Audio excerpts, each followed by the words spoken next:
Oke, assalamualaikum warahmatullahi wabarakatuh. Welcome back to my YouTube channel. Masih di tutorial ngantuk. Tutorial yang mungkin kalian sudah paham, tapi kalian harus juga mereview kembali ingatan-ingatan kalian. Oke, sekarang kita mau berbagi ya. Kita sekarang sudah mulai, ya sudah menggunakan seluruhnya atau 80% semuanya ke sosial atau ke internet, ke media sosial atau ke internet. Tapi ingat ya, karena kita belajar tentang komputer dan masyarakat, ada yang paling riskan hubungannya, yaitu tentang privasi kalian. Ya, tentang privasi kalian. Jadi privasi kalian pun boleh di-share, seperti nge-vlog, seperti kalian ada momen-momen tertentu yang pengen berbagi kebahagiaan, seperti jualan online, seperti data dan sebagainya. Tapi juga ada yang harus diprivasikan. Contohnya apa, Pak? Contohnya kehidupan kalian di rumah mungkin ya, yang memang kalian enggak seharusnya di-share ketika di rumah. Kemudian misalnya ketika data pun, misalnya kalian daftar taruhlah CPNS, kemudian kalian tutorial cara daftar CPNS, kemudian kalian setelah tidak sadar kalian nge-share KTP kalian atau foto KTP kalian. Itu hati-hati. Makanya ada yang boleh di-share dan ada yang nggak boleh di-share. Nah, disebutnya yang tidak boleh di-share, tidak boleh di-publish adalah privat atau privasi kalian. Apa sih privasi? Itu adalah kemampuan seseorang untuk mengatur informasi mengenai diri kamu sendiri atau dirinya sendiri. Kalau menurut kalian misalnya data tersebut ya, entah itu gambar, entah itu suara, memang pengen dibagikan supaya orang lain tahu, silahkan kalian bagikan. Tapi ingat, banyak ada istilah ya, kalau misalkan kalian kaum remaja, ada istilah ketika kalian share sesuatu, share kata-kata, bisa saja itu kalian sedang pengen butuh perhatian. Tapi ketika kalian share kata-kata yang mungkin sedih dan sebagainya, tapi kalian pun misalnya sudah punya pasangan dan sebagainya, ya bisa saja itu menjadi aib buat teman-teman semua ya. Jadi ingat, aib sendiri sama yang pengen di-share itu mohon dibedakan. Disinilah kalian bagaimana cara mengatur, mengelola, memanage informasi mengenai diri kalian sendiri. Atau juga kalian misalnya dalam dunia pendidikan, contohnya misalkan nilai itu ada baiknya juga di-share, ada baiknya juga tidak di-share. Kenapa? Ketika kalian share nilai baik, nilai bagus kalian, misalnya ada yang cemburu dengan nilai kalian dibenci dan sebagainya. Kalau memang ada orang yang seperti itu, teman kalian seperti itu, ya jangan pernah di-share nilainya. Tapi ada motivasi juga, Pak, saya bangga mendapatkan nilai IPK 3,9, 3, sekian misalnya. Kalian share, silakan. Kalau memang kalian bisa bertanggung jawab dengan nilai kalian seperti itu. Ya, ingat cara mengolah informasi yang baik. Oke, privasi adalah hak dari masing-masing individualis ya, masing-masing orang, masing-masing karakter untuk menentukan diri sendiri bagaimana, kapan, untuk apa penggunaan informasi itu boleh di-share atau tidak. Itu privasi. Privasi juga adalah hak individu untuk mengendalikan penggunaan informasi tentang identitas pribadi, baik oleh dirinya sendiri atau untuk pihak lainnya. Jadi ada juga misalnya rapat internal kalian di suatu perusahaan, kemudian kalian foto cekrek, ternyata itu rapat internal yang memang tidak boleh. Nah, itu juga kalian hati-hati, bisa saja kalian ditegur sama perusahaan kalian. Atau misalnya kalian di sini ya, dulu itu nonton live, taruhlah di ini talk show atau dimanapun, biasanya pihak ini talk show tidak boleh atau tidak boleh, melarang penonton untuk mengambil gambar, baik itu foto atau video, ketika acara berlangsung. Kenapa? Dikhawatirkan misalnya program tersebut sedang typing, kalian kemudian upload, kelihatan bintang tamu, kelihatan dan sebagainya ya. Nah, itu kalian bisa kena juga undang-undang. Makanya hati-hati. Misalnya juga kalian share privasi kalian, misalnya kalian lagi ngevlog bla bla bla bla bla bla bla ya, halo welcome back to my YouTube channel, ternyata kalian mengambil di belakang kalian ada orang yang taruhlah dia tidak mau privasinya di publish. Makanya hati-hati ketika kalian ngevlog ada orang tersebut dan orang itu terupload, kemudian dia protes, tolong hapus videonya. Dia berhak ya mempertahankan identitas dirinya. Jadi kalian pun jangan asal misal bikin video aja, jangan asal ngevlog. Atau ketika kalian presentasi bla bla bla bla, kemudian ada logo misalnya taruhlah pemerintahan daerah tersebut sama logo kalian, ternyata pemerintahan daerah tersebut tidak tahu kalau logonya ditempel di PowerPoint kalian atau di presentasi kalian, juga mereka berhak menolak atau mengklaim bahwa kalian tidak izin kayak gitu. Makanya hati-hati privasi. Hukuman pidana tadi ya, barang siapa dengan sengaja dan melawan hukum memanfaatkan teknologi informasi untuk mengganggu hak privasi individu dengan cara menyebarkan data pribadi tanpa seizin yang bersangkutan dipidana singkatnya 3 tahun, paling lamanya 7 tahun. Tadi ada video-video syur, video-video yang intinya video yang pokoknya jangan pernah share yang memang kalian ada orang lain. Kalau misalkan ada, mohon izin dulu kepada orang yang bersangkutan, jangan sampai mengklaim. Kenapa? Karena kalian juga bisa nanti kena hukum pidana. Hati-hati. Jadi ada 2 bagian privasi, ada fisik dan informasi. Nah, kalau fisik, hak seseorang untuk mencegah seseorang yang tak dikehendaki terhadap waktu, ruang, properti, pokoknya hak milik. Misalnya gelas ini adalah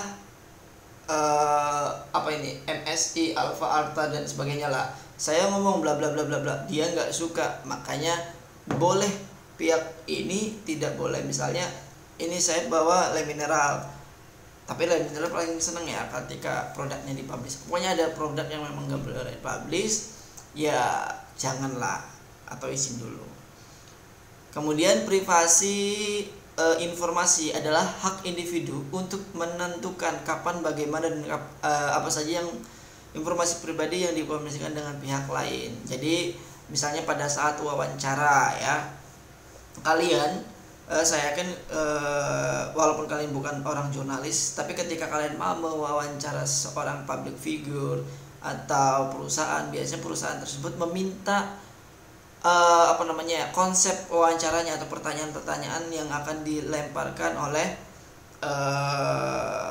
kita atau sebagai pihak pewawancara, atau tidak memberikan konsepnya, tapi kalian memberikan gambaran umum. Misalnya, Pak, saya bakal nanya seperti ini, nanti kita bakal nanya tentang hal ini, apa saja yang boleh, apa yang tidak. Nanti yang diwawancarai atau narasumber itu boleh memberikan hak privasinya untuk tidak boleh menanyakan hal tersebut. Ingat, fisik dan informasi. Jadi ada aturan-aturannya. Kebebasan, bebas adalah hak asasi manusia yang paling dasar. Tapi ingat, masih ada aturan-aturan atau norma yang berlaku di mana tempat itu berada. Informasi adalah suatu kenyataan. Ingat, informasi adalah data kenyataan atau pengetahuan bagi penggunanya. Informasi adalah kenyataan yang menunjukkan hasil pengolahan data yang berguna kepada sang penerima. Contoh data itu atau maksudnya pengunjung Facebook 10, pengunjung Instagram 20, pengunjung ini itu hanyalah data. Informasinya adalah pada hari ini biasanya pengunjung di sosial media totalnya adalah sekian, yang menempati tertinggi adalah Facebook. Jadi itu sebuah informasi. Informasi buat apa? Buat dikelola untuk mining atau untuk penambangan data. Untuk apa? Kalau seolah-olah orang itu memang banyak yang mengunjungkan Facebook, data itu bisa digunakan kembali untuk orang-orang bisa pendidikan, bisa orang marketer dan sebagainya untuk pemasaran mereka sendiri kayak gitu.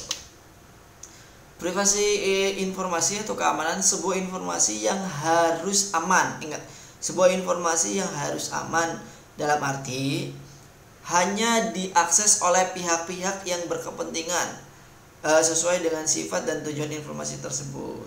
Jadi boleh ada informasi internal, ya boleh di-share tapi untuk pihak-pihak tertentu saja. Tapi setiap orang boleh memperoleh informasi. Kegiatan mempromosikan keterbukaan dengan cara memberikan kewenangan kepada masyarakat untuk mengakses informasi tersebut. Semua orang berhak akses, ya, berhak menerima informasi. Jadi jangan salahkan ketika orang dapat informasi itu, jangan salahkan orang tersebut yang dapat informasi, tapi siapa yang mengupload informasi tersebut. Itu yang bahaya. Ini adalah berbagai informasi dari internet. Rata-rata diambil ini sekitar tahun 2012 sampai 2016, yaitu yang share rate-nya tertinggi adalah promosi. Jadi promosi yang di internet itu 56% rata-rata internet. Kemudian click on, jadi ketika mereka klik iklan dan sebagainya. Kemudian survei attitude, ketertarikan dengan aplikasi tersebut apa dan sebagainya, biasanya banyak yang kayak gitu. Kemudian produk penjualan, kemudian hobi, ya, kemudian umur, edukasi kayak misalnya SMP SMA, informasinya banyak lah di situ, berbagai macam. Nama, mailing address, ya, income, pendapatan, salary, kartu kredit dan non other dan lain sebagainya. Ini yang bisa berbagi informasi umumnya, semua orang bisa akses lah ini. Privasi di Indonesia sebenarnya sih sudah bagus di Indonesia, cuman orang-orangnya saja yang masih jauh dari kesadaran mana itu privasi, mana itu yang bukan privasi. Contohnya saja, contoh nih ya, dulu itu dulu itu share kehidupan sehari-hari artis, kayak kemewahan, kayak ATM dan sebagainya, itu jarang sekali dipublish atau go publish. Tapi sekarang artis berani, mereka beli sesuatu, beli mereka dipublish. Ya, ada untungnya, ada ruginya. Kemudian ada juga artis yang dulu misalkan pernikahan gak diekspos atau dieksposnya oleh infotainment dan sebagainya, tapi sekarang mereka ngevlog, buat vlog sendiri untuk diekspos mereka sendiri. Apalagi ya, inilah yang sisi negatifnya. Misalnya ada artis yang mengeksplor body dianya dengan misalnya olahraga dan sebagainya. Dulu itu tidak ada, tapi dia bangga mempunyai body tersebut, dan dia tahu orang yang menonton olahraga tersebut sebenarnya tidak sedang menonton olahraga, dan adalah ya. Dulu itu tidak ada, sekarang ada. Jadi privasi yang memang harusnya dijaga, tapi mereka senang, mereka itu terlihat seperti itu, senang seperti itu. Obrolan yang memang tidak bagus dulunya di privasi, sekarang itu di share. Kenapa? Ada rasa menarik, atau mungkin netizen sekarang memang suka-suka yang seperti itu. Jadi belum ada hukum di dunia internet, nah sekarang itu sudah ada hukum. Next. Oke, sekarang mohon didiskusikan ini tentang privasi, ya. Ini tentang privasi, baik itu privasi karyawan atau perusahaannya sendiri, ya. Saya ada tiga. Silakan kalian dibagi kelompok. Satu kelompok ada 4 orang, sisanya boleh gabung, boleh 5, boleh 6, pokoknya satu kelompok 4 orang. Silakan didiskusikan. Ada 3 diskusi. Jadi apa yang dilakukan Joni, apakah Joni melakukan apa yang diperintahkan oleh Pak Herman?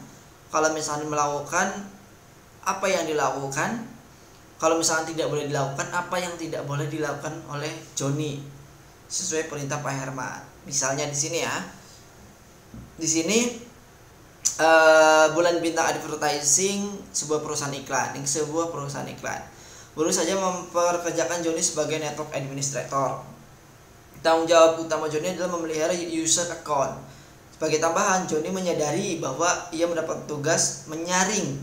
Jadi Joni itu mendapat tugas dari Pak Herman untuk menyaring email-email para karyawan. Berarti Joni juga tahu email masuk, email keluar semua karyawan. Hal ini terjadi karena Herman atau pimpinannya tersebut mendengar bahwa ada beberapa karyawan yang menggunakan email untuk kepentingan pribadi dan menghabiskan banyak waktu untuk aktivitasnya pribadi tersebut. Herman ingin agar hal tersebut dihentikan dan menugaskan Joni untuk melakukan pengamatan pada email para karyawan, melaporkan hasil pada Pak Herman. Ya, jadi Pak Herman itu curiga ada yang menggunakan email tersebut untuk kepentingan sendiri. Jadi Pak Herman minta Joni untuk mengamati mana email yang pribadi, mana email yang buat perusahaan. Herman tidak memerlukan detail. Ingat, Herman tidak memerlukan detail dari setiap email.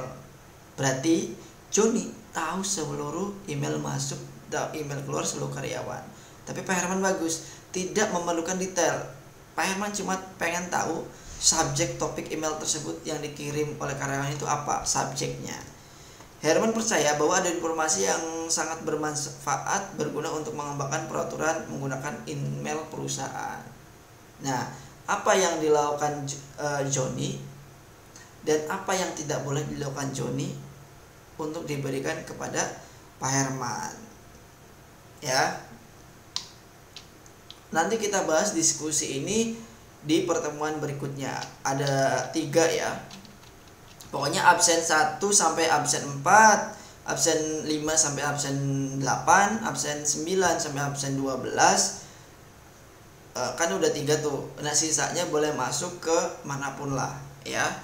Nanti tugas ini dikumpulkan minggu depan di tanggal, nggak kelihatan lagi ya. Nah, minggu depan di tanggal 31 atau tanggal 1 Januari, tanggal 31, paling lama tanggal 31 Desember. Tugas 3 ini dirangkum menggunakan PowerPoint. Jadi apa yang harus dilakukan, masalahnya apa yang harus dilakukan Joni, apa yang tidak harus dilakukan Joni, apa yang dilaporkan dan apa yang tidak harus dilaporkan kepada Pak Herman. Mungkin itu saja. Ingat tugasnya, jangan lupa like, comment, and subscribe. Punten bantu video ini untuk terus upload tiap hari ya, supaya